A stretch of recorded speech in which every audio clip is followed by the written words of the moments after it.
প্রথমেই বলি সরি, কাল একদম চেষ্টা করেও একটা ভিডিও দিতে পারিনি, কারণ এখন দেখছি প্রতিদিনই প্রায় সকাল থেকে রাত্রির পর্যন্ত আমার মাথা ব্যথা করে, মনে হয় চোখের 12টা পুরোপুরি বাজিয়ে ফেলেছি।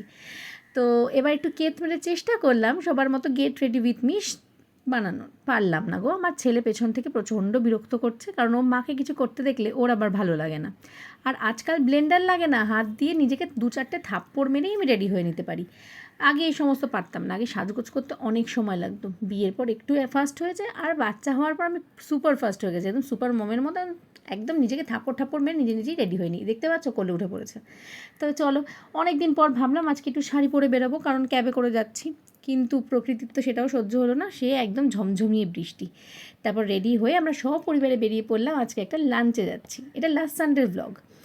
হ্যাঁ, আমার বাবা মা ভাই ওদিকে দাদার মেয়ে সবাই এসছে। এটা হচ্ছে আমার আর আমার ভাইয়ের বার্থডে উপলক্ষে বাবা একটা লাঞ্চে নিয়ে গেছিলো।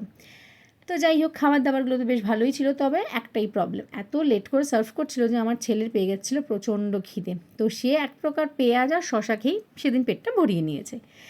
সেদিনকে খেতে খেতে একটা ফোন দিয়ে আটলাম, বাড়ির এত কাছে এসে বাড়ি যাবো না, তা আবার হয় নাকি?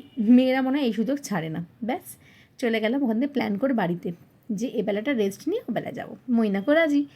আর তারপর তোমরা একটা সিন দেখতে পারবে, মৈনাক এই সমস্ত আবার পারে না, কিন্তু সেদিনকে কোনো একটা কারণের জন্য আমার ব্যাগটাকে কাঁধে নিয়েছিল, আর সেই সিনটাকে ক্যাপচার করতে গিয়ে আমি এটা ব্ল্যান্ডার করে ফেলেছি। সেদিনকে আমি হাত না ধুয়ে রেস্টুরেন্ট থেকে বেরিয়ে পড়েছি। যাই হোক, সেটা মৈনাক বুঝতে পারবে, তাড়াতাড়ি করে হেঁটে চলেছে। আর হাত না ধুয়ে বেরোনোর কারণ আমি এক প্রকার তাকিয়ে দেখলাম যে কেউ আমার জন্য দাঁড়িয়ে নেই, সবাই চলে গেছে। মৈনাকের আবার এই সমস্ত হয় না, কারণ সে আবার আমার ব্যাগ ফ্যাগ নেয় না, আর এই প্রথম নিয়েছে, সেই সুযোগ কি আর হাতছাড়া করা যায়? তারপর ওখান থেকে বেরিয়ে টোটো ধরে চলে গেলাম বাড়ি। তারপর কি হলো নেক্সট ব্লগে